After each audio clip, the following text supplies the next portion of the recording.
I didn't realize my son only called when he needed money until the first time I told him I couldn't help.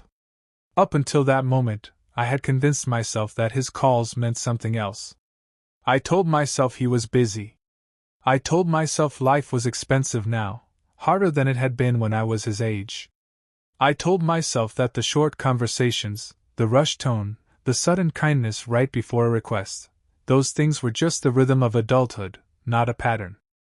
It is a strange thing, the lies a parent is willing to tell himself in order to protect what he still wants to believe about his child. My name is Daniel, and I am 68 years old. I live alone in the same house where I raised my family. It is a small two-story place at the end of a quiet street, with a narrow front porch and a maple tree in the yard that has been there longer than I have. The roots have started pushing up parts of the walkway, and every spring I tell myself I'll have someone come fix it. Every spring I leave it the way it is. The neighborhood is quieter now than it used to be. When my wife, Ellen, was still alive, she used to say she liked that the street had grown old with us. The same houses were still standing. Some of the same people were still in them. The children who once ran through the sprinklers and rode bicycles in the road had long since moved away. What remained was a softer kind of life. Curtains shifting in windows. Lawn mowers on Saturdays. Porch lights turning on one by one at dusk. Ellen died 7 years ago. Even now, I don't know how to make that sentence feel ordinary. It still lands in me like something heavy being set down in the middle of a room. She had been sick for a while, but not in a way that prepared either of us. I don't think anyone is ever prepared for the moment a person who has filled your life for decades suddenly becomes memory instead of presence. After she passed, the house changed. Not right away. At first there were flowers, casseroles, phone calls, people dropping by. Then, little by little, the noise thinned out. The silence in the rooms became more noticeable. Her chair by the window became just a chair again. Her sweater on the hook near the back door became something I couldn't bring myself to move for almost a year. My son, Michael, was 39 when she died. He was already married then, with 2 little boys of his own. I remember how hard he cried at the funeral. He stood beside me afterward, his hand on my shoulder, and said, "Dad, I'm here. Whatever you need, I'm here." I believed him. I don't say that bitterly. At the time, I think he believed it too. Life went on the way life always does, whether you are ready or not. Michael lived about 40 minutes away, in a newer development with identical houses and tiny backyards. He worked in sales.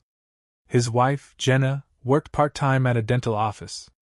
Their boys, Tyler and Ben, were always in some kind of activity: soccer, swimming, birthday parties, school events. Their life was loud and full and fast. Mine was quieter, slower, arranged around simple routines. I woke up early, even after retirement. Old habits hold on. I made coffee, read the paper on my tablet because the print edition had gotten too thin to justify the cost, and watered the plants Ellen used to keep alive without effort. I went to the grocery store on Tuesdays, paid my bills at the kitchen table, and kept the house in good enough shape that it still felt cared for. Michael called every now and then. Sometimes he brought the boys by on a Sunday afternoon. Sometimes weeks passed without a word, and then my phone would ring at 7:30 in the evening, usually while I was washing dishes or settling into my chair to watch television. "Dad, hey! You busy?" That was how it usually started. At first, I was just happy to hear his voice. A father doesn't need much. A son calling for no particular reason can brighten an entire day. Even if the call lasts only 5 minutes, even if most of it is distracted, even if you can hear traffic in the background and know he is halfway thinking about 3 other things. In those early years after Ellen died, he did ask how I was. Not deeply, not in a way that lingered, but enough that I could still tell myself we were close. "You doing okay?" he would say, and I'd answer, "I'm all right." Then he'd talk about work, the kids, the price of everything, how tired he was. The first time he asked for money, it seemed small. There had been an issue with his car. Some repair that couldn't wait. He was embarrassed, or at least he sounded embarrassed. He said he hated asking. He said it was just until payday. He said Jenna didn't even know he was calling. I remember standing in the kitchen with the phone pressed to my ear, looking out at the backyard while he explained it all. I didn't hesitate. I told him, of course. I told him not to worry about paying it back right away. He thanked me 3 times before hanging up. That felt worse somehow, his gratitude. Too intense. Too fast. But I pushed the feeling away. A month later there was another problem. This time it was the electric bill. Then school clothes for Tyler. Then a deductible after Jenna had some medical tests done. None of it was extravagant. That was part of what made it easy to say yes. It was never framed as waste or irresponsibility. It was always something necessary. Something a father could understand. Something that made refusal feel cruel. And to be fair, for a while he did pay some of it back. Not all, but enough to make the arrangement seem temporary. He'd send a little here and there. "Sorry it's not more right now, Dad." I would tell him not to worry about it. The truth is, I like being needed. That is not an easy thing to admit at my age, because it sounds foolish. But when your children are grown, when they have their own homes and spouses and routines and holiday plans that don't automatically include you, usefulness becomes a kind of comfort. If I could help, then I still had a place. If he needed me, then maybe I had not drifted as far from his life as I feared. It wasn't just the money. It was what came with it. When Michael needed something, he became warmer. He lingered a little longer on the phone. He asked about my knee if I'd mentioned it the week before. He laughed more easily. If he came by to pick up a check or let me transfer something to him, he would stand in the kitchen and talk for 10 extra minutes, maybe 20 if the boys were with Jenna. He'd open the fridge and ask if I still bought that turkey lunch meat he liked as a kid. He'd say, "Man, being here always feels the same."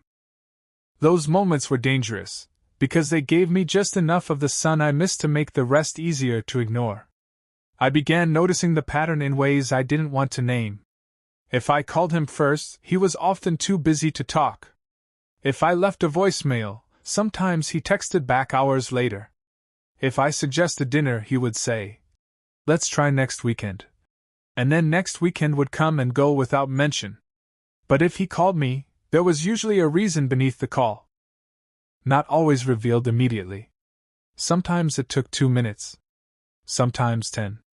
But it was there, waiting. I told myself this was modern family life. Everyone was stretched thin. Everyone was tired. And in fairness, it was true. The world did seem to ask more from people now. But what I didn't say out loud was this: no one is too busy to maintain a pattern that matters to them. They may be tired. They may forget once or twice. But if something matters, it finds its way back into the shape of their life. I think I knew before I let myself know. The clearest signs are often the ones we spend the most energy trying not to understand. One Saturday in late October, Michael came by alone. He hadn't visited in nearly a month, which was unusual even for him. I was in the garage sorting through old boxes I kept meaning to donate. He pulled into the driveway, got out quickly, and gave me a smile that looked tired around the edges. "Hey, Dad." "Hey yourself," I said. "This is a surprise." He shrugged. "Was in the area?" He wasn't. There was no reason for him to be in my area on a Saturday morning. I knew that. He knew that. But I let it pass. We went inside. I made coffee. He sat at the table, drumming his fingers against the mug before he'd even taken a sip. I asked about Jenna, the boys' work. He answered, but not in much detail. His mind was somewhere else. Then he exhaled and leaned back. "So, things have been kind of tight lately." There it was. I felt something in me sink, though not all the way. Not yet. Just enough to disturb the surface.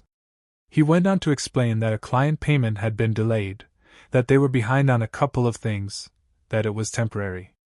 Temporary had become one of the most familiar words in our relationship. I wrote him a check.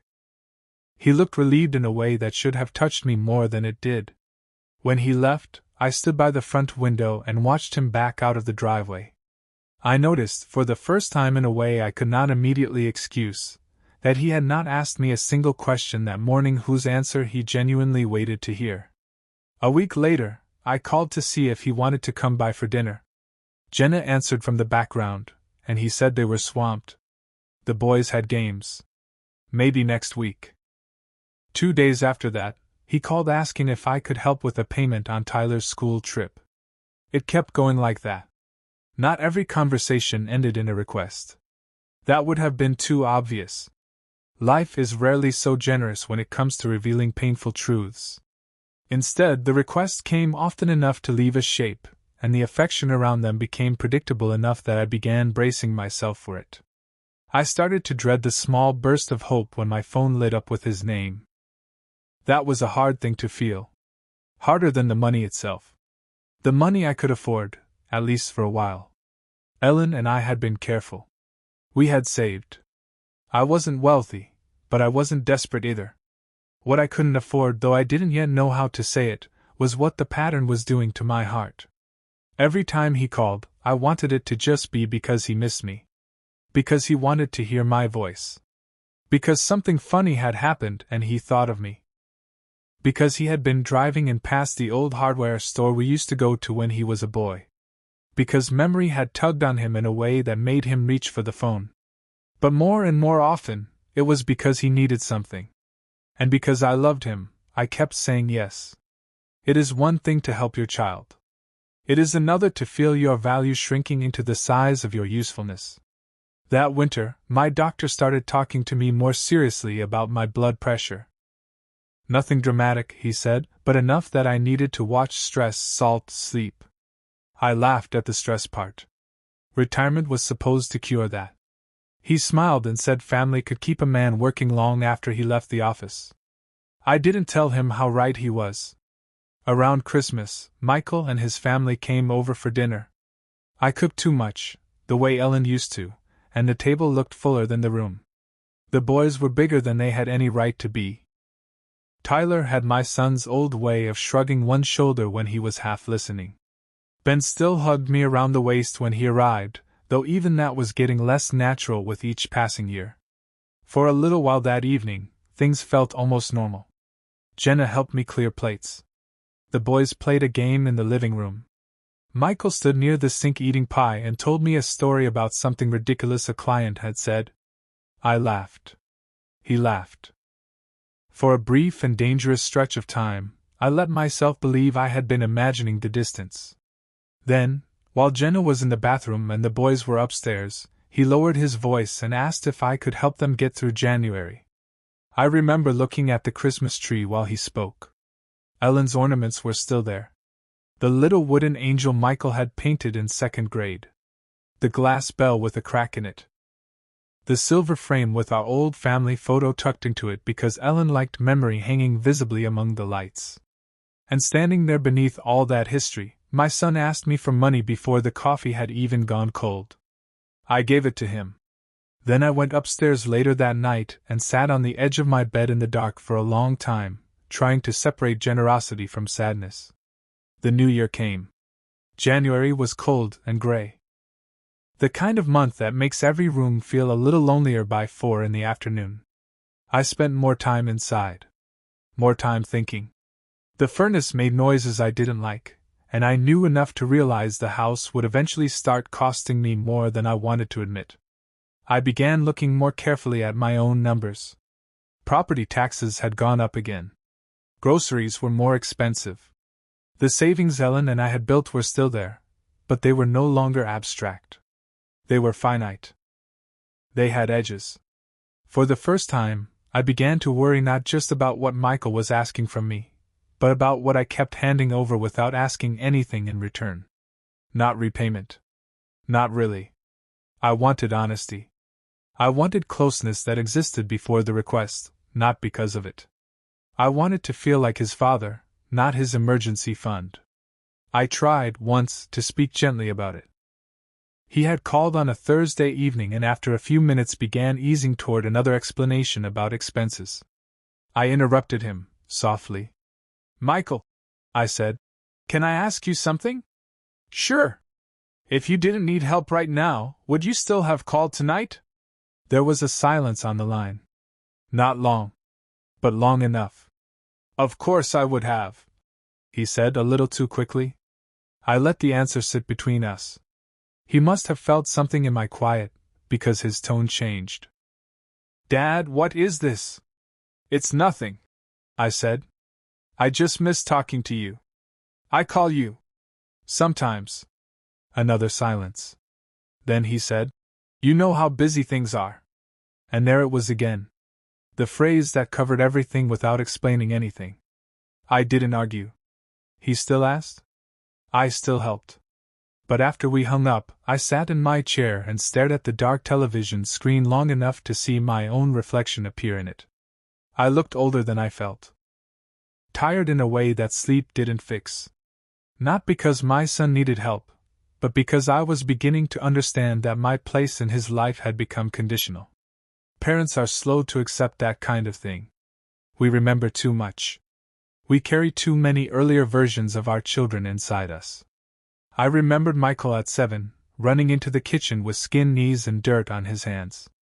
Michael at 12, embarrassed when Ellen kissed the top of his head in front of his friends. Michael at 16, angry at everything and then ashamed of his own anger 2 hours later.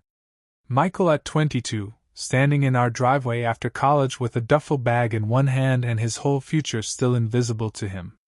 How do you lay those memories beside the voice of a grown man asking, again and again, for money, and decide which version is the truer one? The answer, I learned, is that they are all true. That is what makes it hurt. The moment everything became clear did not arrive in some dramatic explosion. No shouting. No slammed doors. No cruel confession. It came quietly, which somehow made it worse. It was in April. A rainy Tuesday. I had spent the morning at the bank, asking a few careful questions I never thought I'd need to ask. Nothing alarming, just practical things. How long savings stretch when interest doesn't? How much unexpected home repairs matter? What aging costs when it comes one prescription, one appliance, one winter heating bill at a time? On the drive home, I felt older than I had in years. Not weak. Just aware. Aware that the future was no longer a wide field. It was a smaller piece of land now, and I had to walk it carefully. That evening Michael called. His voice had that familiar blend of strain and forced lightness. He asked how I was. He asked what I'd done that day. He listened just enough to move us toward what he really wanted to say. Then he told me he was short on the mortgage. I closed my eyes. I don't know why that particular request was the one that reached the limit. Maybe because a mortgage is not a surprise expense. Maybe because I had just spent the morning confronting my own limits. Maybe because there was rain tapping against the kitchen window and the house felt especially empty, and I suddenly could not bear the idea that the main bridge between my son and me was another transfer of money. Or maybe I was just tired. For the first time in years I said, I can't. He didn't speak. I went on before I could lose my nerve. I need to be more careful with what I have. The silence stretched longer this time. Finally, he said, Seriously? There was disbelief in his voice. Not anger yet. Just surprise, as if I had stepped outside a role he had long assumed I would keep playing. Yes, I said. It's just until next month. I understand. Dad, I wouldn't ask if it wasn't important. I know. Another pause. Then the first sharp edge entered his tone. So that's it? You just can't help? I remember gripping the edge of the counter.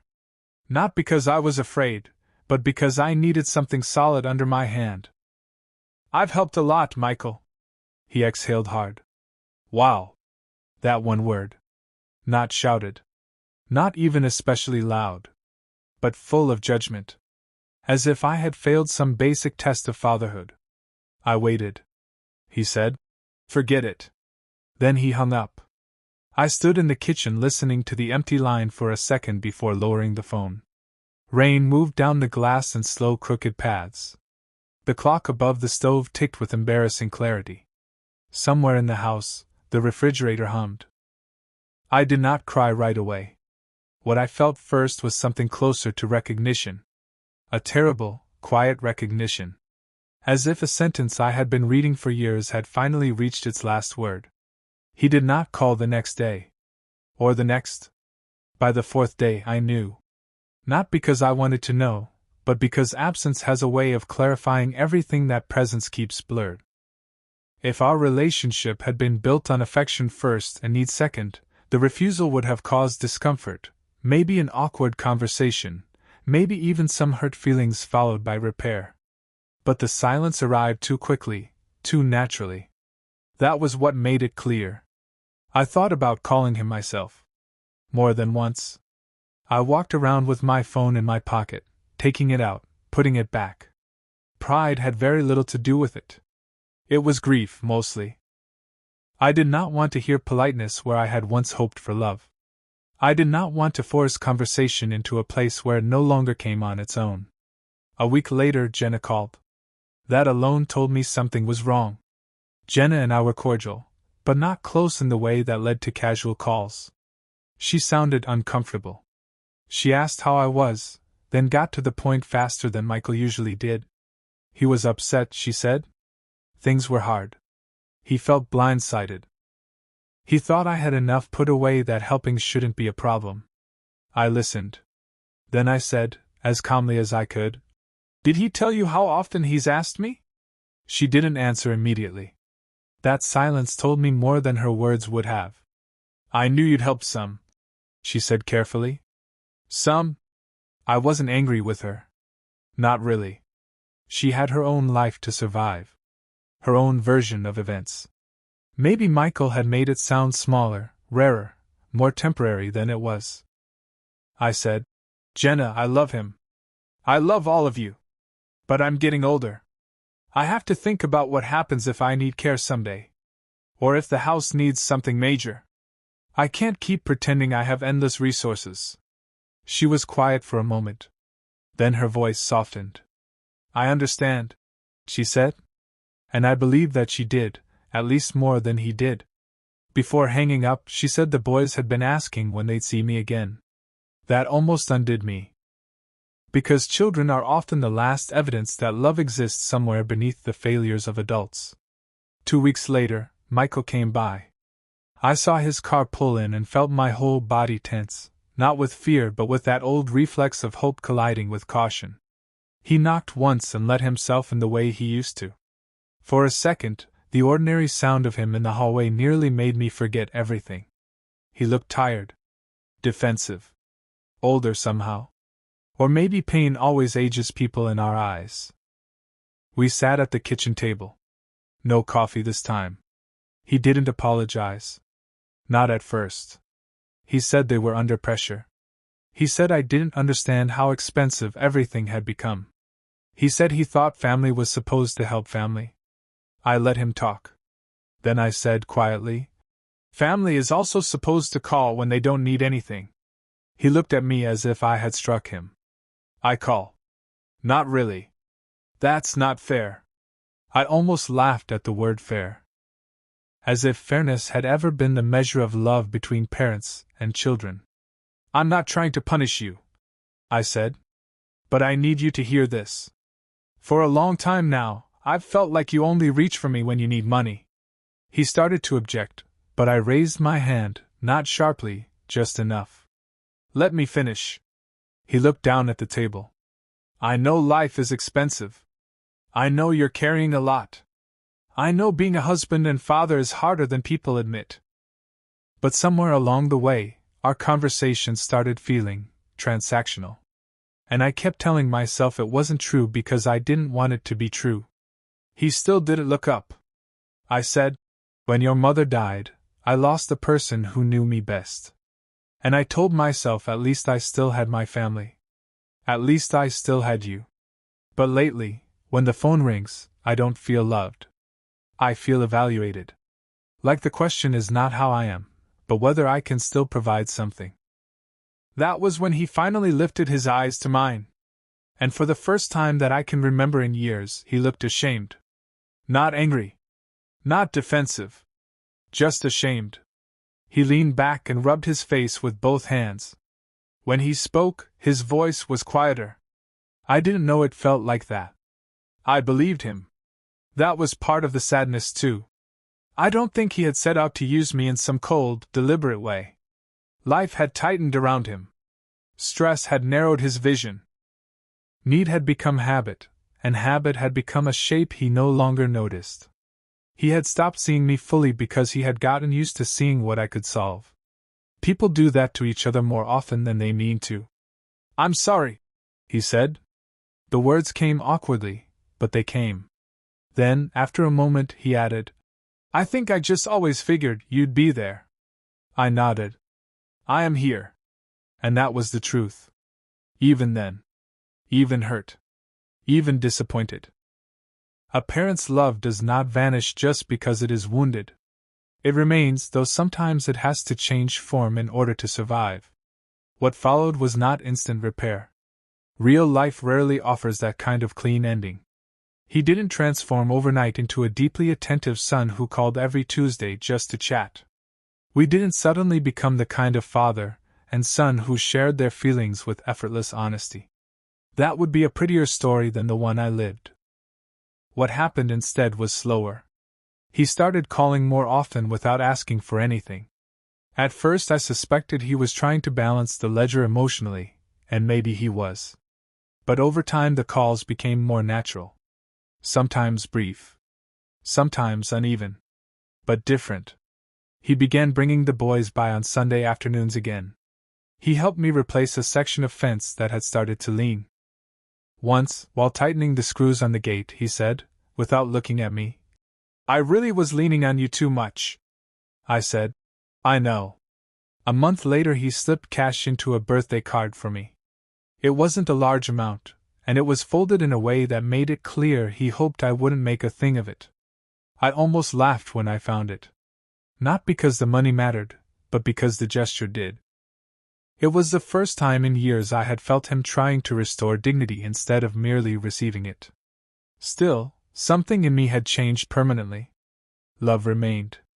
Hope remained. But illusion did not. And losing illusion, I have learned, is painful even when it is healthy. For a long time, I thought good parenting meant always giving if you were able. Always understanding. Always making room. Always absorbing disappointment because that is what the older generation did. We made excuses. We softened edges. We told ourselves that love proved itself through endurance. Maybe sometimes it does. But I think now that love also proves itself through honesty. Through refusing to let a relationship shrink into something less than it should be. Through saying, gently but clearly, "This hurts me. This cannot be the only way we know each other. I am your father, not just your backup plan." These days, the phone still rings. Sometimes it is Michael. Sometimes it is one of the boys, though their conversations are all speed and fragments and background noise. Sometimes nobody calls at all, and I move through the day with my own company and the familiar quiet of the house. The maple tree still pushes at the walkway. The furnace still makes noises. Ellen's chair still sits by the window, though now I sometimes sit in it myself in the late afternoon when the light comes in low and gold across the floorboards. I think about her often. About what she would have said through all this. Probably something wiser and kinder than what came naturally to me. She had a way of seeing love and boundaries not as opposites, but as companions. She understood that people needed both tenderness and truth. I wish I had understood that sooner. Because the hardest part was never the money. Not really. It was the feeling that my son's attention had become tied to my usefulness. It was realizing that being needed is not the same as being cherished. One can look a great deal like the other for a while, especially to a lonely heart, but they are not the same thing. And yet I do not tell this story as a complaint against my son. I tell it because I think many parents reach an age where they begin confusing sacrifice with connection. We keep giving because it lets us feel close. We keep rescuing because it postpones the fear that our children have built lives that no longer circle back to us the way we imagined they would. We tell ourselves that any form of need is proof of love, because the alternative feels too empty to face. But need without care leaves a bruise. And if you ignore that bruise long enough, it starts to feel like part of your body. Michael and I are better now. Not perfect. Better. There is a difference. He calls sometimes just to tell me something small. A promotion. A problem with Ben's science project. A restaurant they tried and didn't like. Normal things. Human things. The kinds of things people share when they remember that relationship is built in ordinary moments, not only in emergencies. Sometimes he still asks for advice. Rarely for money. When he does, it is different now. Less assumed. More careful. And I answer differently too. I think that is what aging teaches if we let it. Not how to love less, but how to love with clearer eyes. I used to believe that a parent proving love meant never closing his hand. Now I think sometimes love means opening your mouth instead. Saying the true thing before silence hardens around it. Saying I miss you. Saying this hurts. Saying I want more from us than this. You do not stop being a father when your child becomes an adult. But you do have to learn how to become a person again in their eyes, not just a source of comfort, or money, or stability. And sometimes they only learn that when you remind them. The evening light is fading now as I think about all this. The porch light has just come on automatically, and somewhere down the street a dog is barking at nothing I can see. My phone is on the table beside me. Quiet for the moment. It may ring later. It may not. Either way, I know something now that I didn't know before. Love should not have to buy its way into a conversation. And family, if it is going to mean anything at all, has to be made of more than what one person can give and the other person can take. Sometimes the people we love do not realize the shape of the hurt they leave behind. Sometimes we don't realize the shape of our own silence until it has lasted too long. But truth, even late truth, can still make room for something better. Not a perfect ending. Just an honest one. And at my age, I have come to believe that honest is sometimes the closest thing we get to peace.